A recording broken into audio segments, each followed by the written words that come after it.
everybody. We are on Bless Girl Show, and today our guest is a vegan runner and he's a fitness enthusiast joining us from Lincoln, UK.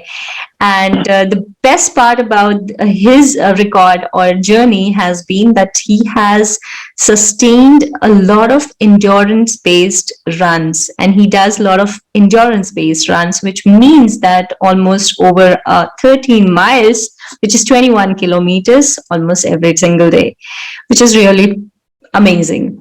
So I would request to Sean, please go ahead and welcome you on the show. Thank you. Hi, Swan. Hi. Hello. Thank you, Sean, for joining us. Hope you're doing good. How is it? How's the London?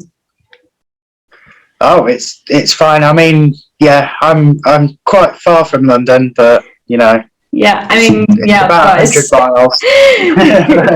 Yeah, I mean, how's Lincoln or today? How's the weather today? How's it? Everything? It's good. Very, very windy. Very windy. All right. Sunny but windy. Good. But you had your run today, or did you do your run today? Yes, yeah, I did a half marathon this morning. Wonderful. So I'm up to about 90 miles for the week. Wow. Great. What I want to understand here is that, like you started running from 7 years from now, like almost 2014, and you're getting close to 7 years. So were you always a fast runner? Like in your initial days also, was there a struggle that you were doing in your running, or how was it? How exactly, you were able to manage it, or how did you cope up with getting your speed? Well, to start with, I was big. I was like around 15 stone. I don't know if you do things in stone in India, but so it would be around how much lbs? A lot of kilos, about 100 kilos. Okay. Oh, yeah, that's a huge, yeah, of course. So I mean, I've lost since then around 4 stone. So I'm probably around 70 kilos now. Just over 70 kilos, so that makes it a lot easier. Yeah, so you lost almost 30 kilos, right? Yeah.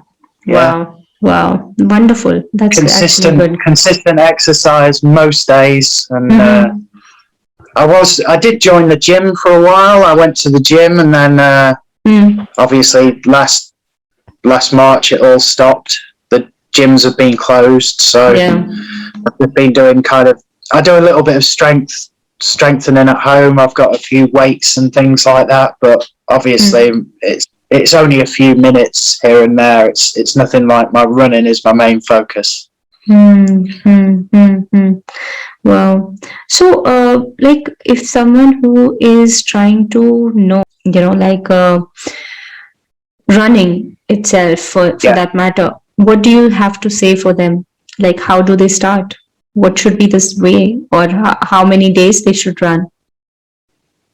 Well, to start with, you would not want to do anything like I'm doing now. I mean, you'd have to start, even if it's just a case of, running to the top of the road or a lamppost in a few hundred meters, and then build it up. Once you can, then maybe run a mile. If you can do a mile, it doesn't matter how slow you go or how fast you go. Build it up, keep building it up slowly, and you don't want to start by running every day. You want to be having plenty of rest days, like maybe 2 or 3 days a week at most to start with. Yeah. And then gradually increase the amount you're doing. Yeah. How often you're doing it. Yeah. Exactly. And the body will kind of get accustomed to it. I remember when I did my first race, in 1st of October 2017, I couldn't walk for about 3 or 4 days afterwards. I was like, I wasn't really used to running that fast. Yeah, I remember, of course, my race as well. So yeah, it was actually funny. So after my 10 kilometers, I was like, okay, I'm going to sleep for some time. I'm going to take a rest. So yeah, I got can to be relate good. to what you're saying because even I lost almost 10 kilos, and yeah, I think more than 10 kilos actually, because I was almost like 50, rather 60 precisely, and I turned to 45. But of course, due to COVID, I had put on, and yeah, I'm trying to come back to it. So I'm right now 51, so I have to still 6 kilos I have to lose. Yeah, I get what you're saying. So but in a sense that, I would like to know that someone, of course you're saying that they want to build up on it, but what about food? Because you can't be exercising and eating everything, right? Or do you believe Right, in that? really. I mean, I give myself cheat days. I'm allowed the odd cheat day. Okay. Say if I've had a race, Hmm. or or I've had as recently it's been more of a time trial or a virtual race. I'll say maybe have a vegan pizza or something afterwards, and Okay. let myself have a bit of a treat, a bit of chocolate, some things like that. You've got to let yourself sometimes, but then Right. when I'm in my training phases, I tend to try and just fill myself up with lots of kind of nutritious, nutrient-dense food, like lots of broccoli, hummus, lots of fruit and vegetables. Stay well hydrated. Right. Yeah. Yeah. Great. So, do you have any particular brand of, like a gel or any, tablets or anything like that you take? When I'm running a race, I use Morton gels, which are really expensive, but that's why I only use them in races. And then if I'm training, doing a long run, I'll use the High Five energy gels. Okay. And yeah. How often do you how do you split your gels? Like what exactly? So is it like 5 kilometers, after 5 kilometers you will take, or 10 kilometers? How do you understand that? In a proper marathon situation, I'd like to take at least 4, and I'd probably take the first one at around somewhere like 7 or 8 kilometers. Okay. And then say one at like around 21 or something. Yeah, 15 or 18. Okay. Yeah, between 15 to 18. Okay. And then like 25 or something, right? Yeah, I think last time I did a marathon, I might have took 5. Okay. Okay. Because they were passing them out, so I had like an extra one basically. So you just tried it. Okay, good. So like since you are and these are the vegan gels you're telling, Martin, and one more gel, I forgot the name. High Five, yeah. High Five. Okay. Cool. I think that there's another one that's quite famous. Is it SIS? Sports Insight. Right. Sports. Yes, so I think that has a lot of kind of sweeteners and things in it. So artificial sweeteners I try to stay away from if I can. But of course, I'm sure there's a lot of sweetness in any other food. I think you have already got donuts and bagels and everything which has little essence to sweet. So yeah, I get what you're trying to say.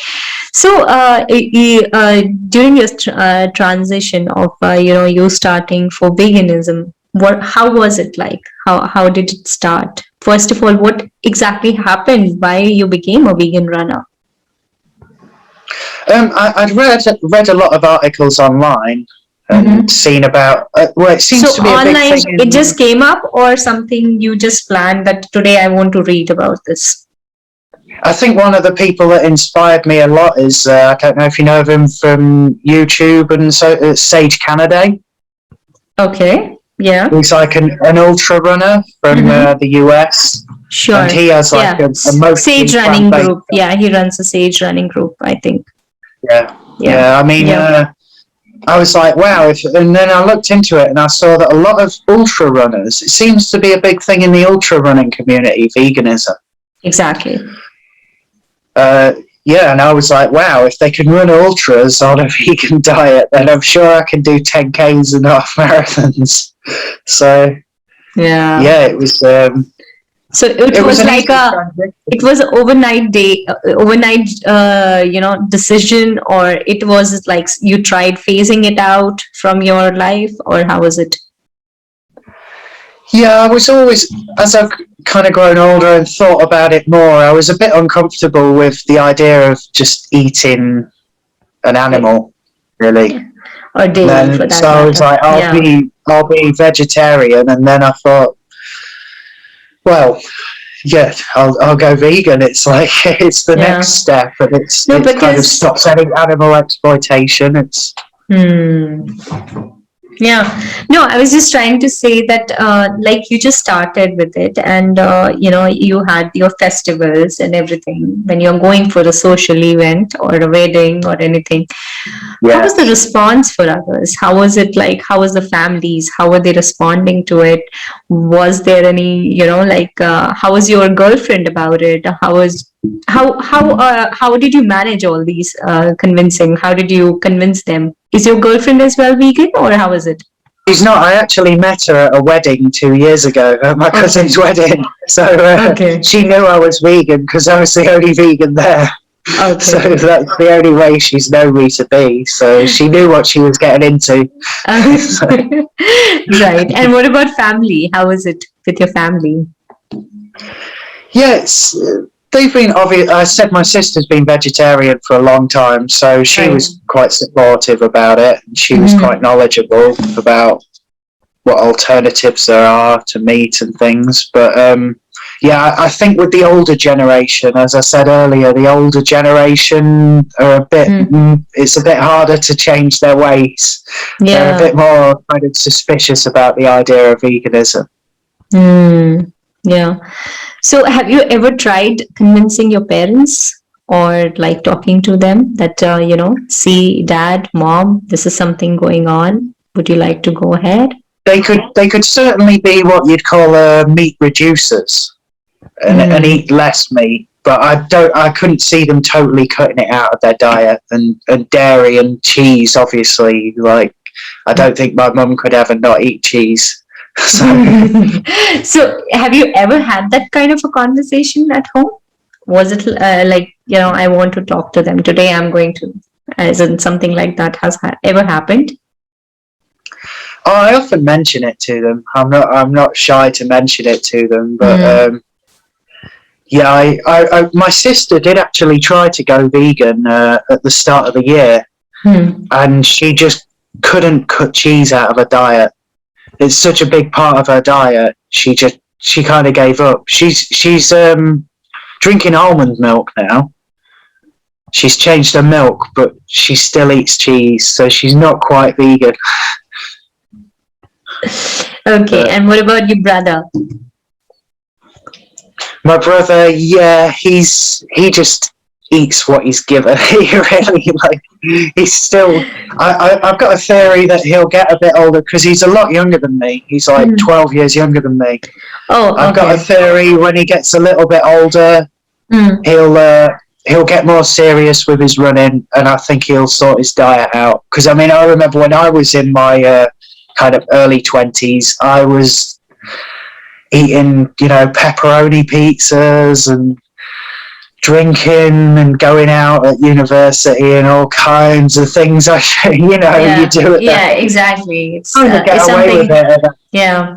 So, do you feel that the younger generation of present is more aware of this as in veganism and promoting it and working towards it? Definitely more than the older generation. Yeah. But as I say, I think some people like to just kind of experiment a bit in their 20s and stuff, don't they? And then suddenly, it seems to be a lot with the guys. We get to 30 and we're like, right, I've got to start running. There's so many guys that are like in their 30s and mid 30s that take up running. It's like, yeah. Yeah, good. Very nice. So I would like to also know from you that how exactly I would say is you handling naysayers? How do you handle them? Like people who are, like you just talk to them about veganism or anything, and it just puts sort of put them off. It's like they're just in a situation where they're in a place where they just talk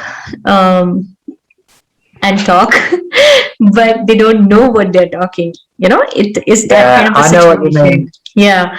So how do you cope up with that? And do you really get annoyed, or do you really get angry on those kind of a situation? I think sometimes with people it's kind of they're joking and it's banter sometimes, but I think sometimes with some people you've just got to say, when they're being serious about it, you kind of say, I used to be like that.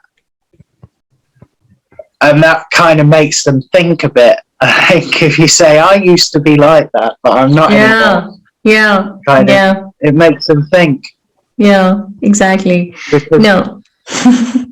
No, because what I'm trying to say, when I am talking to people, or I am sharing with anyone, I've sensed a little kind of, this is something impossible. This can't happen. You can't leave dairy. It's like that. It's like a very integral part of the life. It is like that. So, like for you guys, I mean, especially with the culture you are from, I mean, it's tea is a very important part of it, or a coffee is a very important part of it. yeah. So, and excluding milk or using milk in tea or coffee is something very natural, and it's more of worldwide thing, right? So when you don't take that, and when you are like, I don't even need tea, or I don't even need coffee, so how do you handle that kind of a social situation, I would say? It's a very British thing. I noticed when I was in Holland a couple of years ago, I got a tea, and then my mum said, "Oh, can I have milk in it?" And they looked at her funny, like, because obviously on the continent people don't really put milk in tea. Yeah, It's exactly. so British. But I found the best way, like I'm drinking now, is green tea. Green tea is my favourite now. I drink so much green tea. It's and obviously you don't have milk with that. So. Yeah, exactly. You don't need it. So how did you develop the taste? Because I never liked the green tea, honestly. I like lemon tea, honestly. So it's like, you just get the normal tea leaves, you put lemon, and you make it lemon tea. That's it. So, like, how did you develop the taste of green tea? Was it like a little, hard, or because I find it a little hard. So how was it? How did you develop? Well, there's so many different brands and types and variations. I quite like matcha as well. Mm-hmm. Like matcha tea, the powder stuff. I haven't tried. Yeah. Okay. It's like Japanese kind of tea. Got it. And it's just, you kind of get used to it. I guess the thing was, having black tea is like, if you have a normal, just, English tea without any milk or anything in it, it is quite kind of strong then. So I think, like, just don't put the bag in for too long and kind of take it out. Yeah. Okay. It's so healthy. It's so good for you. It's got so many antioxidants in. Of course. I often have after a run, I often have a pint of green tea. Oh, okay. So do you feel dehydrated? Because it's tea, right? You need more hydration. Yeah, I mean, I've got used to it. And one of the things is, with England, obviously it's very cold, or quite cold during the winter. Yeah. Hydration is one of the things I can overlook, because if you're running in the cold, you don't kind of remember that you get dehydrated still. It's not like in the summer when it's hot, you remember to drink more. So, yeah, I think I was pacing my friend he did a virtual marathon last September, and I did the last 18 miles with him. Okay. And I got to the end, and they were like, "You've just run 18 miles at 6.5 minute mile pace, and you haven't had a drop of drink." And I was like, "Oh yeah," like I didn't. Like kind of. Yeah, exactly. So did it or did it happen that any cramp or anything which you felt like it was uneasy kind of a thing? Not at all, or it was just smooth like you usually do it? To start with, when I was running, I would occasionally get cramps and things like that. But yeah, I've kind of gradually got used to just. I rarely have any hydration now. If I do a half marathon, I'll go out my door. I won't even take a drink with me. So I don't like carrying anything with me. Yeah. So I've kind of got. How do you take care of your hydration? You take care a night before, and then you just go ahead and next day give your run and do your best, and come back home and then have amount of water you need. Is that the way you follow? Yeah, generally in the morning I'll have about half a litre of orange or tea or even just water sometimes. And if I feel okay, then I'll go out for my run. It's if you do a proper race, there's going to be drink stations, and it is important to practice when you're doing your faster runs, to practice taking in some kind of hydration when you're running at pace, because it's difficult when you're out of breath, you're running fast, to actually, to drink a decent amount of drink and not just have a tiny sip and throw the cup away. Yeah. It can make a massive difference, especially when you're talking, you can kind of get away with it in, 5 and 10K. I won't really need any drink, but when you're talking half marathon and definitely marathon, you need to take some hydration in. Yeah, because it will affect you. Right. So, coming to so was it like this whole time you have done this 21 kilometers or longer distances consecutively? Has it ever happened that you felt like a tiredness or just don't feel like doing it? As in, you just don't want to do it today or anything like that? I've had the odd day, yeah. I mean, when you look outside and it's like a blizzard, there's like, some of the conditions I've had to deal with in the last couple of months, 2 or 3 months. We've had snow, we've had ice. I mean, even today, it's a really nice day, but it's been so windy in the UK. So windy in the UK this week. It's been like, you have to try and plan your route, so the last few miles you're not running into the wind, because it tires you out big time. You just have to kind of step it back. You've got to remember, you can only do what the conditions allow. You're not going to go out and set record times and run as fast as you can if the conditions are terrible. Absolutely. It doesn't make sense, and I think it's not even wise to do that. Do you feel so?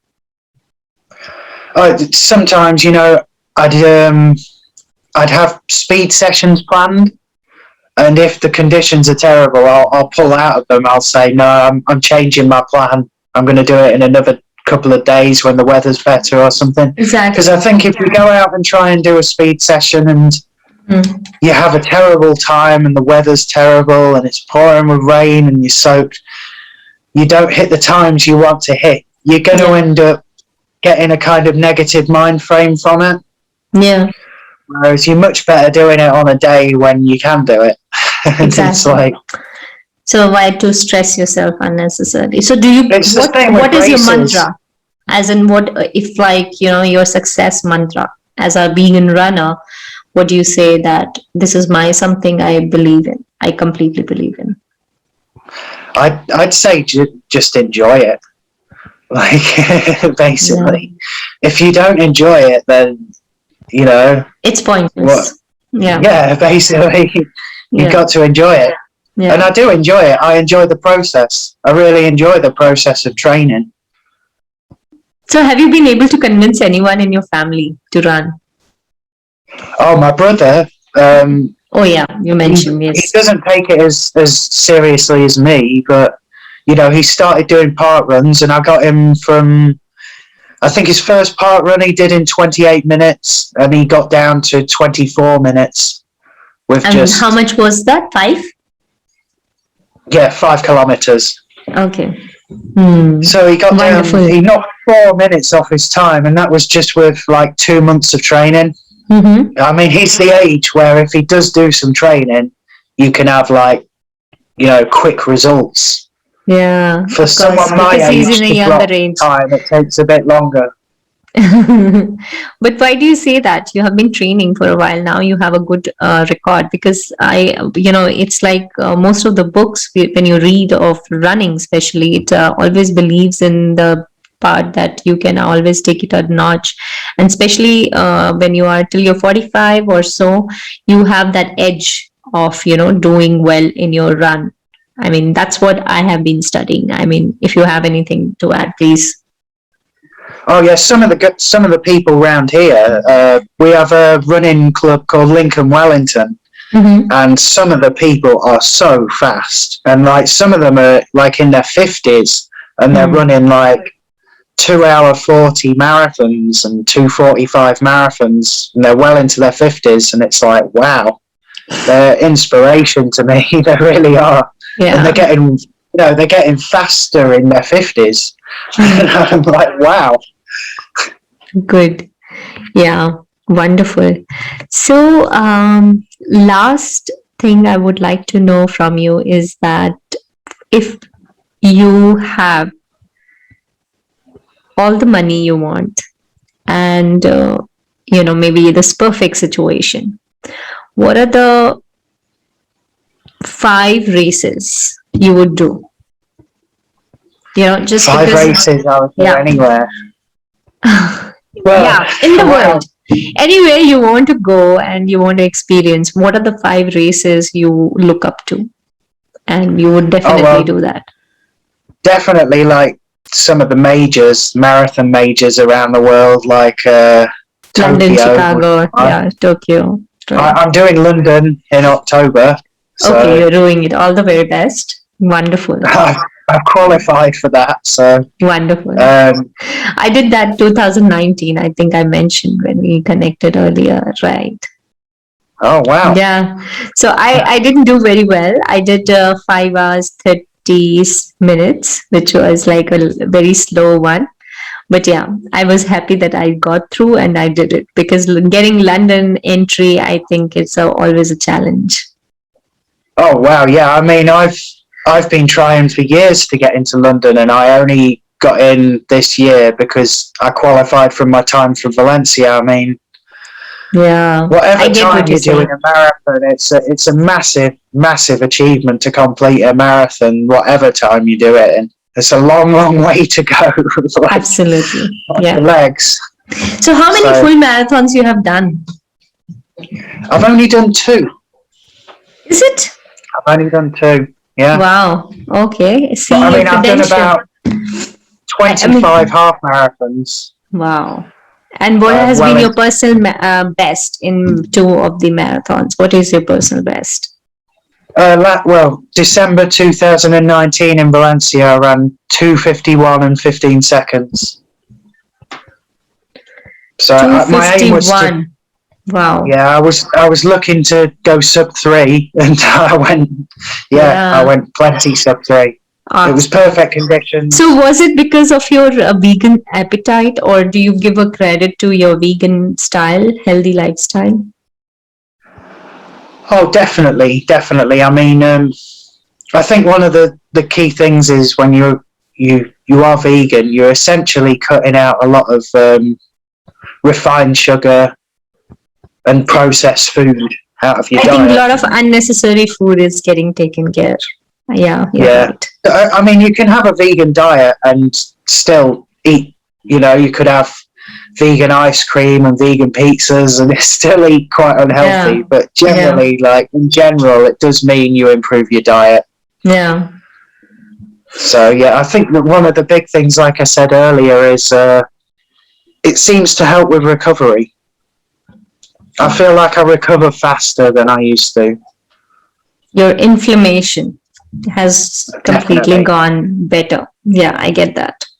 Yeah, I think you were right. This is something I have experienced in my last 7 months, almost getting closer to 7 months now.